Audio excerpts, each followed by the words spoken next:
Happy evening. Happy evening, everyone. எல்லாரும் நல்லா இருக்கீங்கன்னு நம்புறேன். Yes.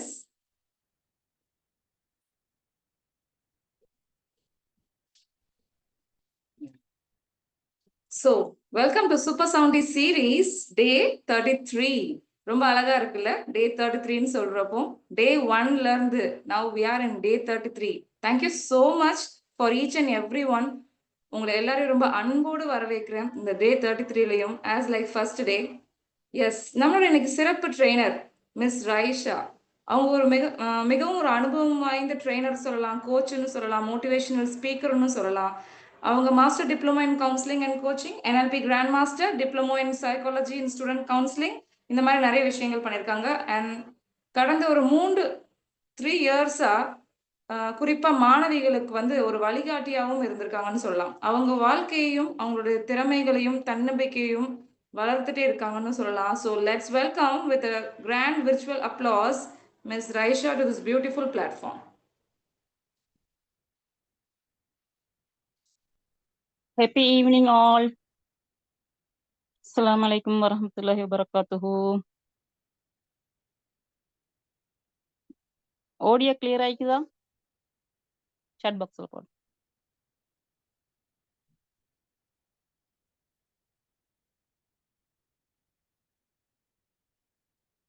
ஓகே, நான் ரைஷா ஹலீம்தீன் இலங்கையிலிருந்து கடல் கடந்து உங்களை சந்திக்கிறேன். அல்ஹம்துலில்லாஹ். எல்லாரும் நல்லா இருக்கிறீங்களா?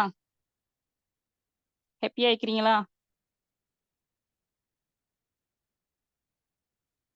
முதற்கண் டாக்டர் ஹுசைன் பாஷா சேர் அவர்களுக்கும் NAPR குடும்பத்தினருக்கும் சூப்பர் 70க்காக தனது நேரத்தையும் உழைப்பையும் கொடுத்த அனைவருக்கும், இதர் நஸ்ரீன் சிஸ்டர், சரிஃபா சிஸ்டர், எல்லாருக்கும் சூப்பர் 70க்காக நேரத்தை கொடுத்த அனைவருக்கும் நன்றியுடன் எனது வாழ்த்துக்களும் உத்தாகட்டும். அல்ஹம்துலில்லாஹ். நாம் இன்று சூப்பர் 70ல 33 சிஸ்டர் சொன்ன மாதிரி 33ன்ற ஒரு அழகா இருக்குதானா, நாங்களே இருக்கிறோம். இனி வருங்காலங்களில் சிறப்பாக நடைபெற இறைவனை பிரார்த்தித்து கொண்டு இன்ஷா அல்லாஹ் நம்ம செஷனுக்குள்ள போவோம். ஸ்கிரீன் தெரியுதா எல்லாருக்கும்?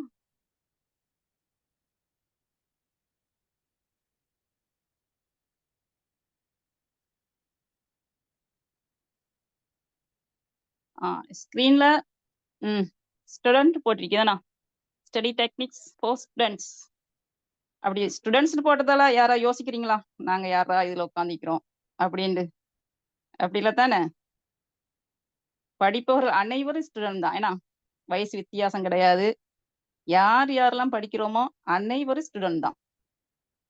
அதனாலதான் எல்லாருக்கும் நான் ஒரு ஸ்டூடெண்ட் ஹாப்பியா ஃபீல் பண்ணி இன்ஷால்லா ஒரு 30 மினிட்ஸ் அழகான முறையில ஸ்பெண்ட் பண்ணுவோம். சரியா? ஸ்டடி டெக்னிக்ஸ், படிப்பு நுட்பங்கள் தமிழ்ல.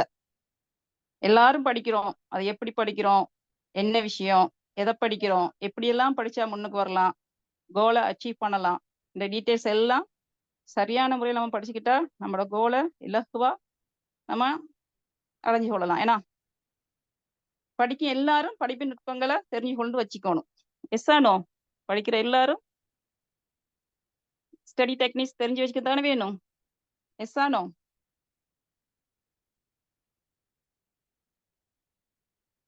S yes. ஸ்டடி டெக்னிக்ஸ் தெரிஞ்சவங்க யாராவது ஆள் கொண்டு போடுங்க பார்க்கலாம்.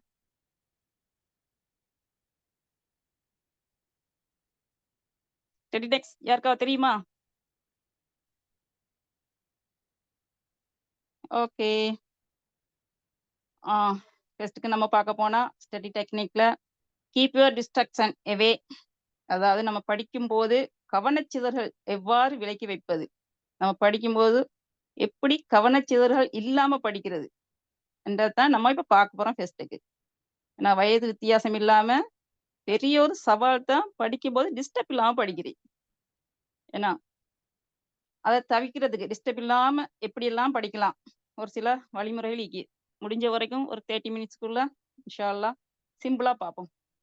சரியா? அமைதியான ஒரு இடம், நாம் எந்த இடத்துல இருந்து படித்தா படிப்பை சரியான முறையில கிரகித்து புரிந்து படிக்க முடியும் என்று நாம் நினைக்கிறோமோ அந்த இடத்தை தெரிவு செய்ய வேண்டும். ஏன்னா படிப்புக்கான ஒரு இடம் அது ஸ்டடி ரூமா இருக்கணும். நம்ம படிக்கும் இடத்துல எதை படிக்கிறோமோ அந்த புத்தகம் மட்டும்தான் அந்த இடத்துல இருக்கணும். அந்த இடத்த பார்க்கக்குள்ள நமக்கு படிக்கணும்ன்ற ஒரு ஆசை ஆர்வம் வரணும். அந்த மாதிரி ஒரு இடத்த தெரிவு செஞ்சு கொள்ளணும். வேணா எல்லாரும் தெரிவு செஞ்சு வச்சிருப்பீங்க. வீட்டுல பிள்ளைகள் படிக்கிறேன்றாலும் தெரிவு செஞ்சு கொடுத்துருப்பீங்க. அந்த இடம் வீட்டுல ஏதாவது ஒரு பகுதியில வச்சுக்கொள்ளணும். படிப்புக்குண்டு அதுக்கு ஒரு மரியாதை கொடுக்கத்தானே வேணும். அப்படிப்பட்ட இடத்த நான் படிக்கும் இடமா தெரிவு செஞ்சு இருக்கணும். எந்த விதமான டிஸ்டர்பன்ஸும் இல்லாம கவனச்சிதறலும் இல்லாத இடமா இருக்கணும். முக்கியமா எல்லாரும் தெரிஞ்சுக்கணும். நம்மளும் தெரிஞ்சுக்கணும், பிள்ளைகளும் தெரிஞ்சுக்கணும், பிள்ளைகளுக்கு சொல்லியும் கொடுக்கணும். மொபைல் டிஸ்டர்ப் இல்லாத இடமா இருக்கணும். போன் இருந்தா அதை சைலன்ஸ்ல வைக்கணும் நம்ம படிக்கிற நேரத்துல. ஏனெண்டா சோசியல் மீடியா நோட்டிபிகேஷன் பெரும்பாலும் படிப்புக்கு எவ்வளவு தொந்தரவு கொடுக்குதுன்னு நமக்கு தெரியும். இதுல இருக்க எல்லாருக்கும் தெரியும் போன் நம்மளை எந்த அளவு ஆட்சி செய்யுதுன்னா அது எல்லாருக்கும் தெரியும். போன் எந்த அளவு நம்மளை ஆட்சி செய்யுது, நம்ம போனை எந்த அளவு ஆட்சி செய்யறோம். இந்த விஷயம் நிறையவே தெரியும். அதனால நம்ம படிக்க கொள்ள எந்த வித டிஸ்டர்பும் இல்லாம அழகான முறையில ஒரு அமைதியான இடத்துல இருந்து படிக்கணும். டைம் எந்த நேரம் படிச்சா முழு கவனத்துல படிக்க முடியும் என்பதை நம்ம தெரிஞ்சு வச்சிருக்கணும். ஏன்னா நம்மளை பத்தி நமக்கு தானே தெரியும். நம்ம எந்த நேரத்துல படிச்சா நமக்கு தலைக்குள்ள ஏறும். சில பேருக்கு காலையில படித்தா நல்லா படிப்பாங்க. சில பேர் மதியம் படித்தாதான் எனக்கு தலைக்கு ஏறுதுன்னு சொல்லுவாங்க. சில பேர் எனக்கு இரவுல தான் மூளை வேலை செய்யும்னு சொல்லுவாங்க. நம்முடைய மூளை எந்த நேரத்துல சரியான முறையில கிரகிக்கக்கூடியது என்பது நமக்குத்தான் தெரியும். அந்த இடத்தை தெரிவு செஞ்சு நம்ம படிக்க வேணும். ஏன்னா மத்த நேரங்கள்ல மத்த வேலையெல்லாம் பார்த்துக்கொள்ளலாம். என்ன செய்யணும் நம்ம மத்த நேரங்கள்ல அழகான முறையில வீட்டை கூட்டுறதா, அப்படி இல்லைண்டா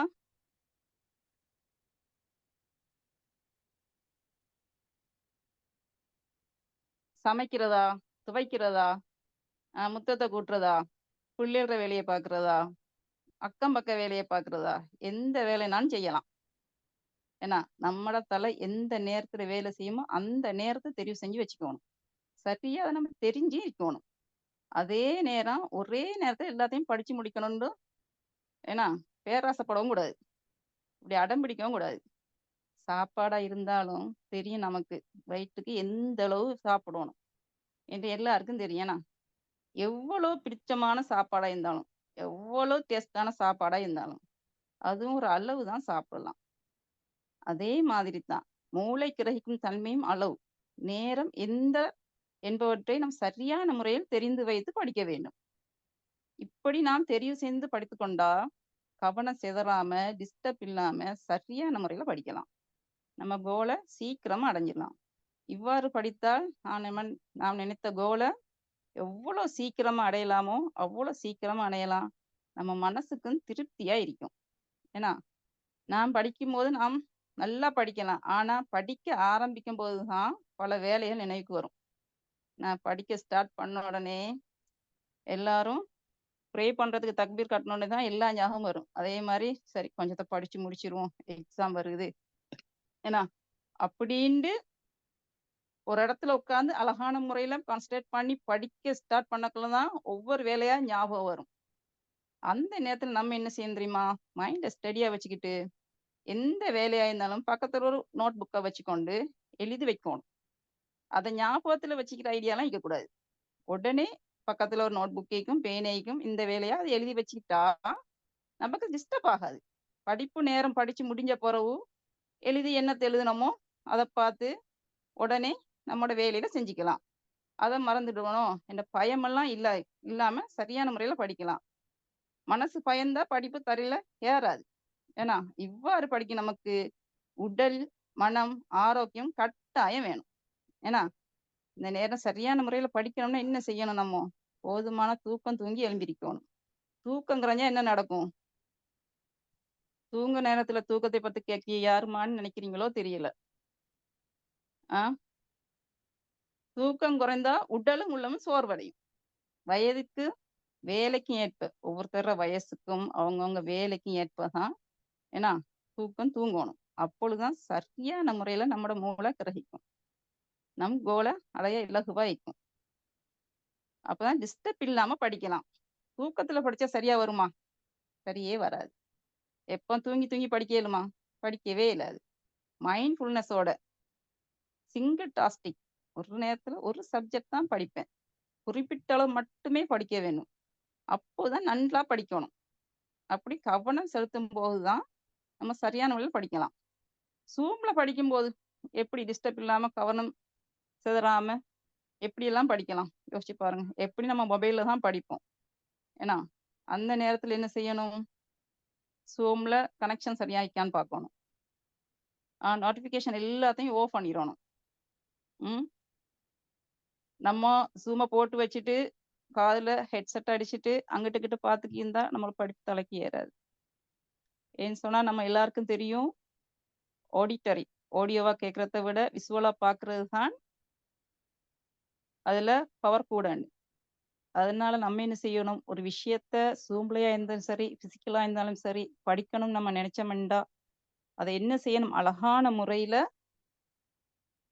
அந்த ஒரு இடத்த தெரிவு செஞ்சு கனெக்ஷன் உள்ள இடத்த தெரிவு செஞ்சு அந்த இடத்துல உட்கார்ந்து பிடிஎஃபோ ஸ்கிரீன் ஷேரோ எது ஷேர் பண்றாங்களோ அதன்படி அழகான முறையில் அதுல உட்கார்ந்து நம்ம அதை படிக்க ஆரம்பிக்கணும். இப்படி படிக்க ஆரம்பிக்கும் போது நம்ம எதை செய்யணும்? முதலாவது எந்த இடத்துல எதை படிக்கிறந்தாலும் ஒரு ஷெட்யூல் ஒன்று வேணும். ஏன்னா படிப்பிற்காக ஒரு அட்டவணை வேணும். ஒரு நேற்று அட்டவணை நம்ம எப்பாரு உருவாக்குறது? எந்த சப்ஜெக்டை எத்தனை மணி நேரம் படிக்கலாம், எந்த பாடத்தை முதல்ல படிக்கணும் என்பதை டிசைட் பண்ணிடணும். ஃபர்ஸ்ட்டுக்கு எதை படிக்கணும் டிசைட் பண்ணி அதைத்தான் முன்னுரிமை கொடுத்து நம்ம படிக்கணும். நமக்கு தான் தெரியும் நம்ம எந்த விஷயத்துல பலகீனமாயிக்கும், எந்த பாடத்துல பலகீனமாயிக்கும், எதுல கான்ஃபிடென்ஸா இருக்கிறோம் என்றதை கண்டுபிடிச்சு வச்சுக்கணும். அதன்படி தான் டைம் டேபிள் போட்டு வச்சுக்கணும். அப்பதான் நமக்கு படிக்கிறதுக்கு ரொம்ப ரொம்ப ஈஸி ஆயிக்கும். நான் தினமும் எத்தனை நேரம் எவ்வளவு நேரம் படிக்கணும் என்பதையும் சரியா முடிவு செஞ்சு வச்சிருக்கணும். ஆளுக்கால் படிக்கும் பாடங்கள் வேறுபடும். ஏன்னா சில பேர் நிறைய படிப்பாங்க, சில பேர் 4-5 கோர்ஸ்ல ஜாயின் பண்ணிப்பாங்க, சில பேர் வீட்டு வேலையில பார்த்துக்கிட்டு படிப்பாங்க, சில பேர் வீட்டு வேலை, படிப்பு, ஆஃபீஸ் வேலை இப்படி எல்லா விஷயத்தையும் பார்த்துக்கிட்டு படிப்பாங்க. அப்ப அந்த அவங்க படிக்கக்குள்ள நம்ம எந்த நேரத்துல படிச்சா அது எவ்வளவு நேரம் படிச்சா சரியா படிக்கலாம் தீர்மானம் வச்சுக்கணும். படிக்க வேண்டிய விஷயங்கள் எல்லாத்தையும் அழகான தரம் பிரிச்சு வச்சுக்கணும். ஸ்கூல் சப்ஜெக்டா, ஸ்டோரி புக்கா, நியூஸ் பேப்பரா, எக்ஸாமுக்கு படிக்கிறோமா, எப்படி படிக்கணும்னு நம்முடைய மூளையின் செயல்பாட்டுக்கு ஏற்ப நம்மளோட மெமரி எப்படி பிரைன் எப்படி கிரகிக்குது அதுக்கு ஏற்ப படிக்கணும். ஏனென்றா ஒவ்வொருத்தருக்கும் மூளையின் செயல்பாடு வித்தியாசப்படும். அப்படித்தானே? ஏன்னு சொன்னா நம்ம சாதாரண ஒரு ஸ்டோரி புக் வாசிக்கிறதுக்கும் ஒரு கோலை செட் பண்ணி அதுக்கேற்ற மாதிரி படிக்கிறதுக்கும் நிறைய டிஃப்ரெண்ட் இருக்கு. அதுக்கேற்ற மாதிரி நம்ம நேரத்தையும் காலத்தையும் பாடத்தையும் டிசைட் பண்ணி வச்சுக்கணும். பெரும்பாலான ஆய்வுகள் என்ன சொல்லுதுண்டா, ஏர்லி மார்னிங் அதுல பிரைன் நல்லா கிரகிக்கும் தன்மை அதிகம்னு சொல்லுது. மூளை ஃப்ரெஷ்ஷா இருக்குமா ஏர்லி மார்னிங். அதனால கஷ்டம்னு நம்ம நினைக்கிற சப்ஜெக்டை படிக்கலாம். கஷ்டமான பாடம் எதுன்னு கேட்டா எனக்கு ஒரு கஷ்டமான பாடம்னா அது உங்களுக்கு ஈஸியா இருக்கும், உங்களுக்கு ஒரு கஷ்டமான பாடம்னா அதுக்கு எனக்கு ஈஸியா இருக்கும். அதனால கஷ்டம்னு ஒன்று இல்லை. முயற்சி உடையார் இகழ்ச்சி அடையார் என்ற பழமொழிக்குத்தானே முயற்சி திருவினையாகும், அது எல்லாருக்கும் தெரியும். அதனால கஷ்டமான பாடம் நினைக்காம படிச்சா புரியும். அது எந்த நேரத்துல எப்படி படிச்சா புரியும்ன்றதை நம்ம டிசைட் பண்ணி அதை படிச்சிட்டோம்டா எதுவும் நமக்கு கஷ்டமா தெரியாது. தினமும் டைம் டேபிள் போட்டு வச்சுக்கணும். வாரத்துக்கு ஒருக்கா, இல்லாட்டி மாசத்துக்கு, இல்லாட்டி தவணை முறைப்படி, சிலவங்க செமஸ்டர் வரும். சரியா? இதை நம்ம ஒரு விஷயத்த படிக்கிறோம்டா அந்த எக்ஸாம் எப்போ வரும் என்றதை விஷயத்த அழகான முறையில டைம் டேபிள் போட்டு வச்சுக்கணும். படிக்க இலகுவா இருக்கும். தேவைக்கேற்ப டைம் டேபிள அப்பப்ப டைம் டேபிள் போட்டுட்டேன் நான் இப்படித்தான் படிப்பேன் அப்படின்லாம் பிடிவாதம் படிக்கக்கூடாது. கொஞ்சம் அட்ஜஸ்ட் பண்ணிக்கலாம். கல்யாண வீடு வரும், மையத்து வீடு வரும், தெரிஞ்ச வீடு வரும், வீட்டுக்கால் வருவாங்க. ஏன்னா அப்படி இருக்கக்குள்ள டைம் டேபிள் போட்டா அதன் மாதிரி கொஞ்சம் அட்ஜஸ்ட் பண்ணிக்கலாம். எப்படியாவது படிக்கணும். அப்பதான் நான் நினைச்ச ஹோலை நம்ம அடைய முடியும். பிட் போட்டா என்ன நடக்கும்? ஆறுன கஞ்சி பழங்கஞ்சி தான். அப்படியே ஆயிரும். இன்ட்ரெஸ்ட் இல்லாமலும் போயிடும். என்னாலும் நம்ம டைம் டேபிள் போட்டா சின்ன சின்ன அட்ஜஸ்ட்மெண்ட்டுக்கு ஏற்ப படிச்சு முடிச்சிடணும். படிச்சு முடிச்சாதான் நம்ம எந்த அளவுக்கு எவ்வளவு சீக்கிரமா நாம கோல் செட் பண்றோமோ அவ்வளவு சீக்கிரமா அந்த கோலை நம்ம அடைய முடியும்.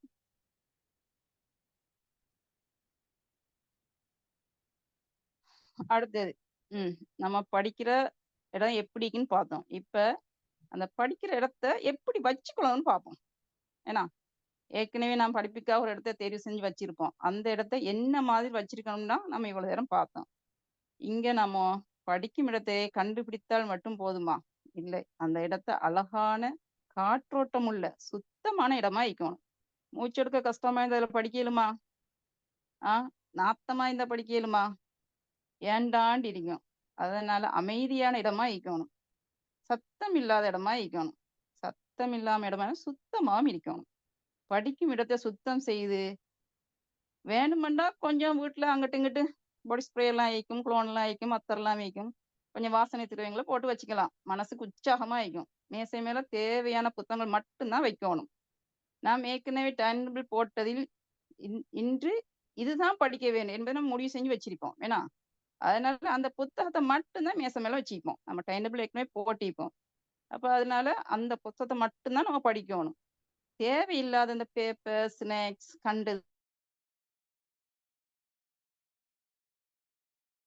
கடி இதெல்லாம் மேசையில வைக்காம அழகான முறையில பார்வைக்கு அழகா படிக்க வேண்டும் என்ன என்றும் வருமாறு நீட்டா ரெக்கில் அடுக்கி வைக்கலாம். டெய்லி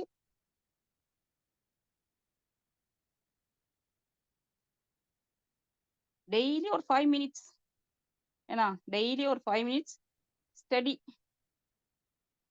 கிளீனப் வைக்கலாம் ரொட்டீனா. அது பெட்டரா இருக்கும். அப்பதான் நமக்கு மோட்டிவேஷன் என்வாயன்மெண்ட் கிடைக்கும். படிக்கும் இடத்துல நமக்கு பிடித்தமான இடங்கள்ல நம்மை மோட்டிவேஷன் செய்யும் வார்த்தைகள் அல்லது நம்முடைய கோல்ஸை ஸ்டிக் செய்து வைத்தால், மேலும் கலண்டர் டைம் டேபிளையும் முன்வைத்தால் உற்சாகமாக படிப்பதற்கு இந்த விடயங்கள்லாம் துணை புரியும். தினமும் விசுவலா பாக்குற மாதிரி ஆட்டோமேட்டிக்கா மூளை படிப்பதற்கு தயாராகும். எந்த விஷயத்த நம்ம பாக்குறோமோ அந்த விஷயத்துல நம்ம படிக்கணும்னு ஆட்டோமேட்டிக்கா நம்மளோட பிரைன் தயாராகணும்.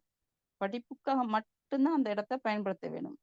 சாப்பிட சாப்பாட்டு மேசையாவோ, கேம் விளையாடும் இடமாகவோ அல்லது படிப்பு சம்பந்தம் இல்லாத வேற எந்த வேலையுமே படிக்கும் மேசையில இருக்கக்கூடாது. மத்த வேலைகள் வேற வேற இடங்களை சாய்ஸ் வச்சிருந்தா பெட்டர் ஆகும். இப்படி செய்தால்தான் பிரெயின் அந்த இடத்தை பார்த்தவுடன் ஆட்டோமேட்டிக்கா ஸ்டடி மோட்டுக்கு ரெடி ஆகும். ஏன்னா அடுத்து என்ன செய்யணும்? நம்ம படிக்கும்போது படிக்கும் இடங்களை நம்ம என்ன நேரத்தெல்லாம் படிக்கிறோமோ அதிலிருந்து ஒரு சில விடயங்கள் ஃபார்முலாஸ், கீவேர்ட்ஸ், டேட், இயர், வரைபடம் போன்ற குறிப்புகள் எழுதி படிக்கும் இடங்களில் ஒட்ட வேணும். தேவையற்ற போட்டோஸ் ஒட்டக்கூடாது. தேவைக்கு இல்லாத கண்டது கடியதெல்லாம் படிக்கிறோம். நம்ம படிக்கிறோமா, படிப்புக்கு எது தேவையோ அந்த விஷயங்களைத்தான் அழகான முறையில எழுதி ஒட்டி வச்சுக்கொள்ளணும். அதுல ஒட்டி வச்சுக்கிட்டா நமக்கு கொஞ்சம் ஈஸியா ஆகும். பார்த்த உடனே மெமரி கொஞ்சம் குயிக்கா கேட்ச் பண்ணிக்கொள்ளும். ஸ்டடி நோட் பயன்படுத்தலாம் கலர் கலரா. ஏன்னா A4 பேப்பர், சார்ட் பேப்பர், வரைபடம் வரைந்து ஒட்டலாம். பிளஸ் கார்ட் யூஸ் பண்ணலாம். இது ஒவ்வொன்றிനും ஒவ்வொரு கலரும் யூஸ் பண்ணலாம். எக்ஸாம்பிள் பார்க்க போனா ஃபார்முலாஸுக்கு ஒரு கிரீன் கலர் கொடுக்கலாம், டெஃபினிஷனுக்கு ஒரு ப்ளூ கலர் கொடுக்கலாம்.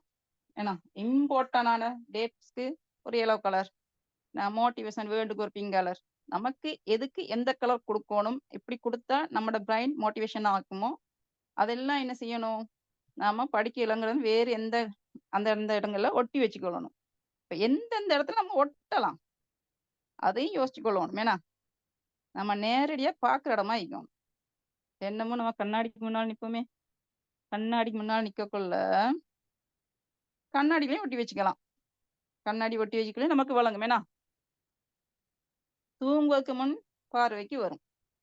ஏன்னா அதனால நம்ம பெட் சைட்ல நம்ம பெட்டை போட்டு வச்சுப்போம். அந்த சைட்ல ஒரு வயல்ல அதுலயும் ஒட்டி வச்சுக்கலாம். வெளியே போகும்போது வரும்போது ஏன்னா அந்த டோர் பேக் சைட்ல இருந்தா அது ரிவிஷனா ஆயிக்கும்.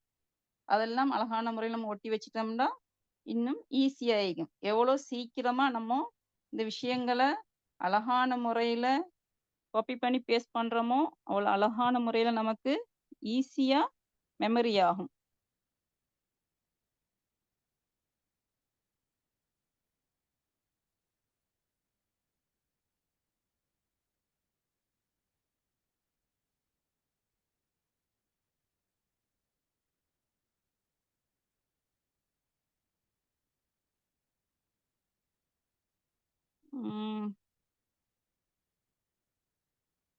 அடுத்தது நம்ம என்ன செய்வோம் படிக்கக்குள்ள கலரா நம்ம பிள்ளைகள் தான் படிக்கக்குள்ள பார்த்திருப்போம். ஏன்னா அழகான முறையில ஸ்டினாக் ஹைலைட் எல்லாம் யூஸ் பண்ணுவாங்க. நம்ம படிக்கல எல்லாம் யூஸ் பண்றோமா? யாரெல்லாம் ஸ்டிக் நோட் ஹைலைட்டர் எல்லாம் யூஸ் பண்றீங்க? எத்தனை பேர் யூஸ் பண்றீங்க? சாட் பாக்ஸ்ல போடுங்க பார்க்க. யூஸ் பண்றவங்கலாம்.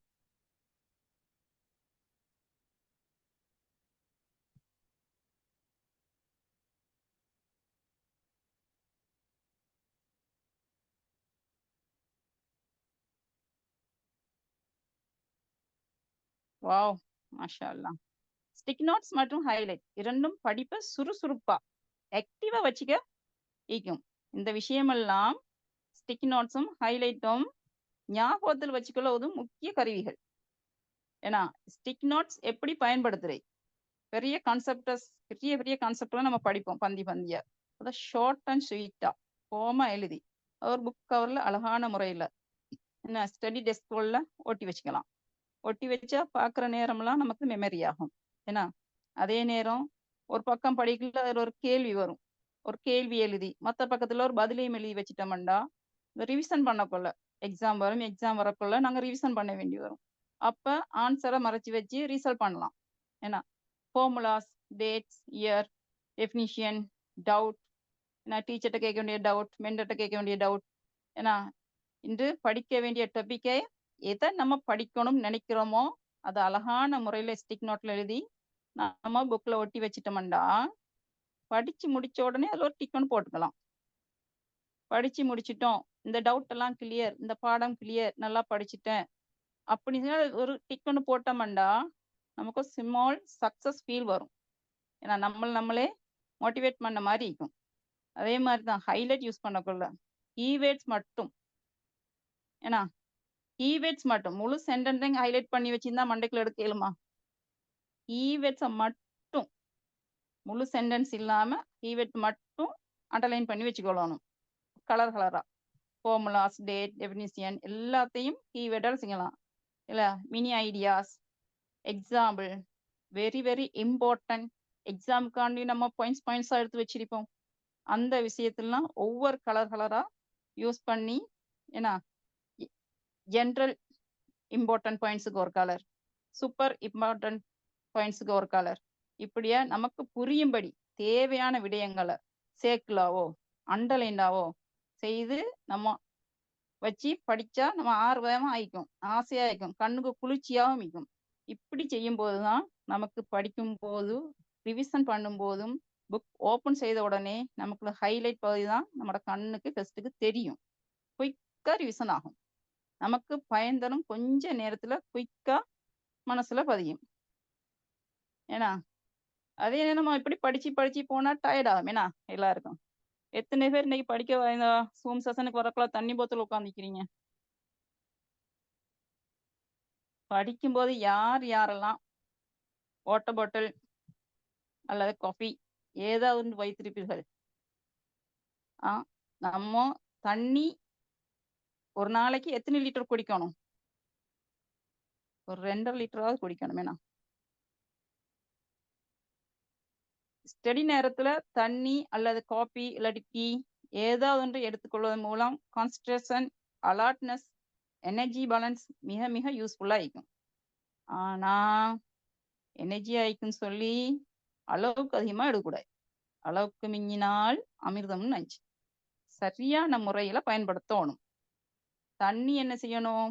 படிக்க ஸ்டார்ட் பண்றது முன்னாடி ஒரு கிளாஸ் அப்படி குடிச்சிட்டு நம்ம ஸ்டார்ட் பண்ண வேண்டியதுதான் படிக்க. இப்படி படிக்க ஆரம்பிக்கும் போது ஒரு 30 மினிட்ஸ் 40 மினிட்ஸ்க்கு பின்னால ஒரு வாய் ஒரு 2 வாய் ஒவ்வொரு மிடரா குடிச்சுக்கிட்டா ஓகே. ஒரேடியா குடிச்சா என்ன நடக்கும்? படிச்ச மாதிரி தான் பாத்ரூம் கையுமா தான் ஈக்கணும். அதனால தண்ணியை எப்படி குடிக்கணும்னு தெரிஞ்சுக்கணும். கொஞ்சம் கொஞ்சமா மிடரா ஏன்னா கொடுத்தா சரியான முறையில படிக்க இலகுவாக இருக்கும். சாதாரணமா நம்ம ஒரு நாளைக்கு 2ல இருந்து 2.5 லிட்டர் வரைக்கும் குடிக்கணும். இப்ப அடிக்கிற வெயிலுக்கு 3 லிட்டர் குடிச்சாலும் போதாது. ஏன்னா 8 கப்ல இருந்து 10 கிளாஸாவது குடிக்கணும் என்று ஆய்வுகள் சொல்லுது. இப்ப நம்ம 15 கிளாஸ் குடிச்சாலும் அடிக்கிற வெயிலுக்கு போதுமா? போதாது. அப்ப நம்ம படிக்கிறோம்டா மெமரி நல்ல அழகான முறையில பவர்ஃபுல்லா வேலை செய்யணுமெண்டா சரியான முறையில் நம்ம தண்ணியும் யூஸ் பண்ணிக்கணும். அப்ப நம்ம படிக்கிற இடத்துல ஸ்டடி மேசைக்கே ஸ்டடி டெஸ்க் ஒரு வாட்டர் பாட்டில் வச்சுக்கொண்டா பெட்டரா இருக்கும். ஒரே நேரத்துல அதிகமா குடிக்காம சிறிது சிறிதா கொஞ்சம் கொஞ்சமா மெடரா ஏன்னா தொண்டையை நினைச்சுக்கொண்டு வேலையை பார்த்தோம்னா நம்மளோட படிப்பு ரொம்ப ஈஸியா இருக்கும். குயிக்கா மெமரி கான்சன்ட்ரேட் ஆகும்.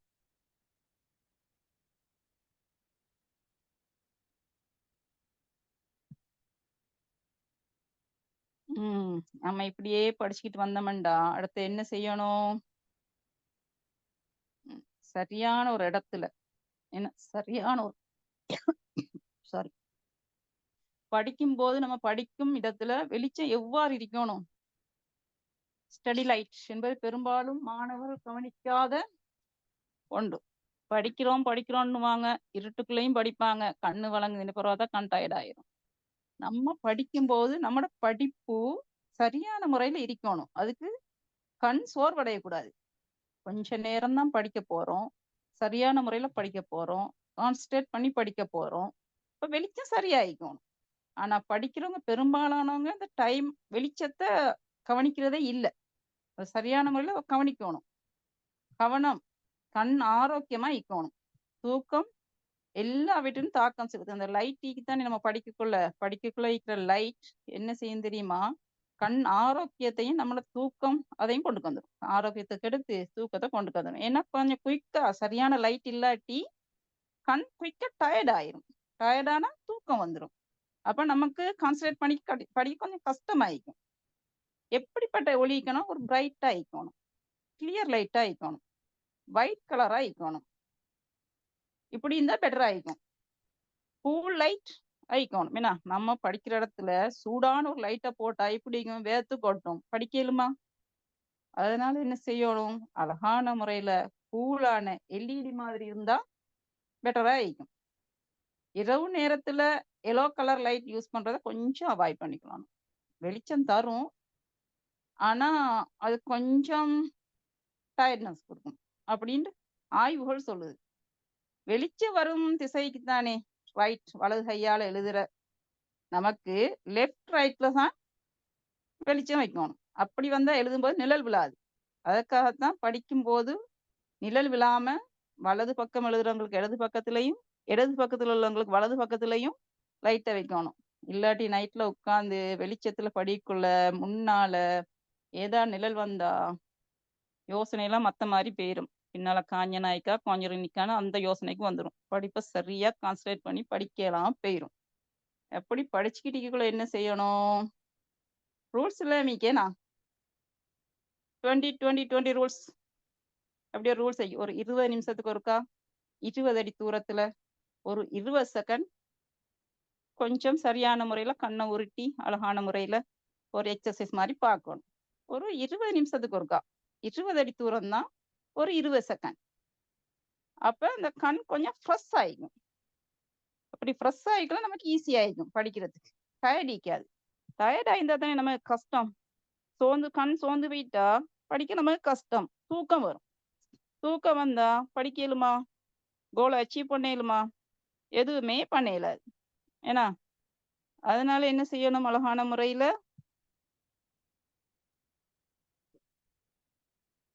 முறையில நம்ம சரியான வெளிச்சத்தை செலக்ட் பண்ணி வச்சுக்கொள்ளணும்.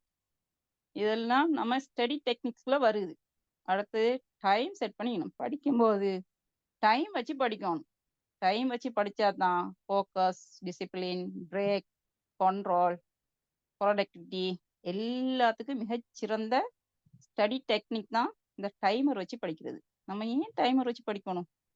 எல்லாரும் யோசிப்போம், நம்ம தான் படிக்க ஸ்டார்ட் பண்ணா படிக்க வேண்டியதானே.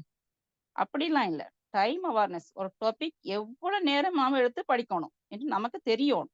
ஒரு டாபிக்கை நம்ம படிக்கிறோம்டா அந்த டாபிக்கை நம்ம எவ்வளவு நேரம் படிக்கிறோம், எவ்வளவு ஃபோக்கஸா படிக்கிறோம், பூஸ்டா படிக்கிறோமா, இந்த 25 நிமிஷத்துக்குள்ள இதை முடிக்கணும். இந்த ஒரு மைண்ட் ஷாப் வரணும்.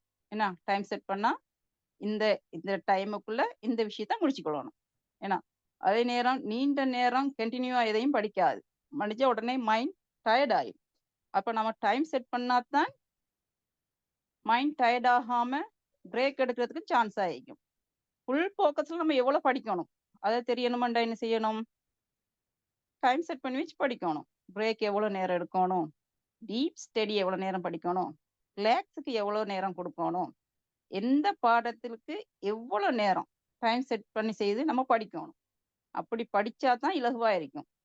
டைமர் ரிங் ஆன உடனே அடுத்த சப்ஜெக்ட்டுக்கு நம்ம மூவ் ஆக ஈஸியா இருக்கும். ஏன்னா ஒரே பாடத்தை படிச்சு கொஞ்சம் டைம் நமக்கு கொஞ்சம் டயர்ட் ஆகும், சில நேரம் அலுப்பும் அடிக்கும். அதனால என்ன செய்யணும்? டைமர் செட் பண்ணி வச்சா நமக்கு ஈஸியா இருக்கும். டைமர் எப்படி வச்சுக்கொள்ளலாம்? நமக்கு எப்படி வசதியோ அதன்படி டைமரை செட் பண்ணி வச்சுக்கொள்ள வேண்டியதான். சில பேர் செல்போன்ல வைப்பாங்க, சில பேர் சின்ன டைமர் ஒன்று வாங்கி வச்சிருப்பாங்க, டிஜிட்டல் டைமர் இருக்கும். அந்த டைம்ல உடனே வெளிச்சம் வரும், இல்லாட்டி அலாரம் கிளாக் வச்சிருப்பாங்க. நம்மட பொருளாதார வசதிக்கு ஏற்ப அதுக்கேத்த மாதிரி டைமை நம்ம செட் பண்ணணும். அதே நேரம் டைமரை செட் பண்ண முன்னாடி சரியா எல்லா மெட்டீரியல்ஸும் புக்ஸா, நோட்ஸா, பென்னா, தண்ணியா, மேசையை கிளீன் பண்றதா எல்லாத்தையும் ரெடி பண்ணி வச்சுட்டு தான் நாம டைமை ஆரம்பிக்கணும், டைமரை ஸ்டார்ட் பண்ணணும். அப்ப டைமர் பிரேக்னு ஒன்று கொடுத்துட்டுண்டா உடனே என்ன செய்யணும்? நிச்சயமா ஒரு பிரேக் ஒன்று எடுக்கணும். பிரேக் ஒன்று எடுத்து 2020 ரூல்ஸை கொஞ்சம் ஃபாலோ பண்ணி ஒரு ரிலாக்ஸ் பண்ணி தண்ணி கொஞ்சம் குடிச்சு அழகான முறையில ஏன்னா அதுக்கேற்ற மாதிரி நாங்க செட் பண்ணிச்சுனா தான் மைண்ட்ஃபுல்னஸோட அழகான முறையில நம்ம படிக்கலாம்.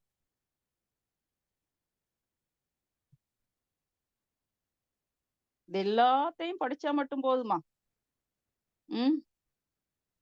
நம்ம சாப்பிட்ற சாப்பாடு அந்த மாதிரி ஈக்கணும். ஏன்னா எப்படி ஈக்கணும்? கொத்து ரொட்டியும் கையுமாவா, இல்ல பீஸா பர்கரோடையா? உயிருள்ள அனைத்து ஜீவராசிகளுக்கும் உணவு மிக முக்கியமானது. ஏனெனில் அது நேரடியாக எனர்ஜி, மெமரி, கான்சன்ட்ரேஷன், மூட் எல்லாத்தையும் பாதிக்கும். உணவு சரியான முறையில் இல்லாட்டி படிக்கும்போது உடலும் உள்ளம் சோர்வடையும். ஒவ்வொருத்தரும் வயதுக்கேற்ப தனது வேலைக்கு தகுந்த மாதிரி படிப்பவர்களுக்கு நோய் இல்லாமல் உற்சாகமா மூளை கிரகிக்கும் தன்மை படிப்பதெல்லாம் ஞாபகத்திலே வச்சுக்கொள்ளணும். சரியான முறையில உடலுக்கு உணவை கொடுக்கணும். ஏன்னா நம்ம படிக்கும்போது கார்போஹைட்ரேட் அதிகமா எடுத்தா தூக்கம் தான் வரும்.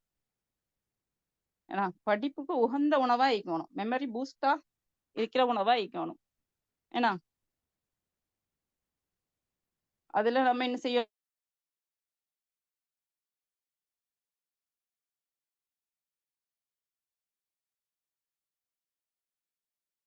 மெமரி பூஸ்ட் ஆகிக்கணும். சரி, விட்டமின்ஸான ஃபுட்ஸ்ல நம்ம எடுக்கணும். அதுல வெஜிடபிள்ஸ் இருக்கும், நட்ஸ் இருக்கும். ஏன்னா இந்த விஷயங்கள் எல்லாம் நாங்க சரியான முறையில் அனலைஸ் பண்ணி சரியான முறையில நாங்க படிச்சு சாப்பிட்டு கொள்ளணும். அளவுக்கு அதிகமா சாப்பிட்டுட்டு தூங்குனா நமக்கு என்ன நடக்கும்? தூங்குனா கோலை அச்சீவ் பண்ண முடியாது. அதனால எந்த அளவு சாப்பிடணும், நம்ம சரியான முறையில் சாப்பிட்டு ஞாபகத்தில் இருக்கணும், மெமரி பூஸ்ட் ஆயிக்கணும், தூங்காம படிக்கணும். ஏன்னா படிக்கிறத கான்சன்ட்ரேட் பண்ணி படிக்கணும், ஃபோக்கஸ் பண்ணி படிக்கணும்டா எந்த சாப்பாட்டை படிக்கணும்னு நினைச்சுக்கொள்ளணும். ஏன்னா இன்ஷா அல்லாஹ் அதே நேரம் தூக்கமும் அதே மாதிரி சரியான முறையில கொண்டுகிட்டு வரணும். தூக்கம் சரியான முறையில தூங்கி சரியான முறையில எழும்புனா ஓகே ஆயிக்கும். விடிய விடிய முழிச்சுக்கிட்டு இருந்து விடிஞ்சி படிச்சா நம்ம ஃபோக்கஸ் பண்ணி படிக்க இயலாது. ஏன்னா எதனால நம்ம என்ன செய்யணும்? சரியான முறையில நம்ம ஸ்டடி டெக்னிக்ஸ் எல்லாத்தையும் வச்சுக்கொள்ளணும். எனவே படிக்கும் எல்லோருக்கும் படிப்பு நுட்பங்கள் ஸ்டடி டெக்னிக்ஸ் கட்டாயம் தெரிந்து கொள்ளணும். சூப்பர் 70ல இன்றைய செஷனுக்கு வந்து 33 இன்னும் 37 செஷன் இருக்கு. இதே போல இனிவரும் காலங்களிலும் சிறப்பாக நடத்த வாழ்த்தி விடைபெறுகிறேன். இன்ஷா அல்லாஹ் ஃபீட்பேக் சொல்றவங்க ஹேண்ட் ரைஸ் பண்ணுங்க. முடிஞ்ச வரைக்கும் ஃபீட்பேக் சொல்லுங்க. நம்ம டைமை சேவ் பண்ணிக்குவோம். தூங்குற நேரமும் ஆச்சு. ஓகே, ஜஸாக்கல்லாஹ் ஹைர்.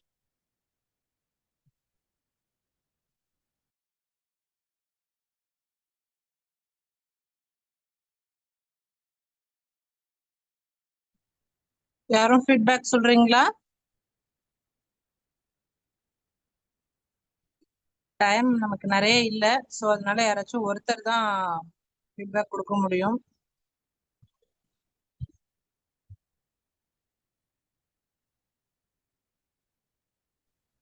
அஸ்ஸலாமு அலைக்கும் சிஸ்டர்.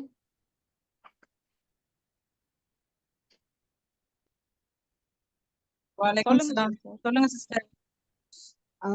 சார் நீங்க இன்னைக்கு சொல்லி தந்த விஷயங்கள் முக்கியத்துலயும் பெரிய முக்கியமா இருக்குது. ஏன்னு சொன்னா நிறைய எல்லாமே யூஸ்ஃபுல்லா தான் இருக்குது. அது எப்படி ஐடியாஸ் அந்த படிக்கிறதுக்கு என்னமா இது பண்ணணும் எல்லாம் இது கட்டாயமா எங்களுக்கு தேவையான ஒன்றா தான் நிக்குது. அதை டைம் செட்டின் பண்றது, அதுக்கு ஒரு அலாம் வைக்கிறது, அந்த டைம் டேபிள் போடுறது, அந்த டைம் டேபிளுக்கு மேல என்ன மாதிரி இருக்கணும், என்ன மாதிரி சிச்சுவேஷன்ல இருக்க வேணும். நல்ல ஃபீட் இதொண்டு நீங்க எங்களுக்கு இன்னைக்கு தந்துக்கிறீங்க. மிச்சம் ஜஸாக்கல்லா ஹைர் சிஸ்டர். நல்ல ஒரு அறிவுண்டு நீங்க இன்னைக்கு எங்களுக்கு தந்துக்கிறீங்க. இந்த குரூப்ல இருக்கிற எல்லாத்துக்குமே முக்கியமான விஷயம் ஒன்றை தான் இன்னைக்கு நீங்க எங்களுக்கு சொல்லி தந்துக்கிறீங்க. ஜஸாக்கல்லா ஹைர் சிஸ்டர். ஜஸாக்கல்லாஹ் ஹைரா, முபாரக்கல்லாஹ் ஹைர்.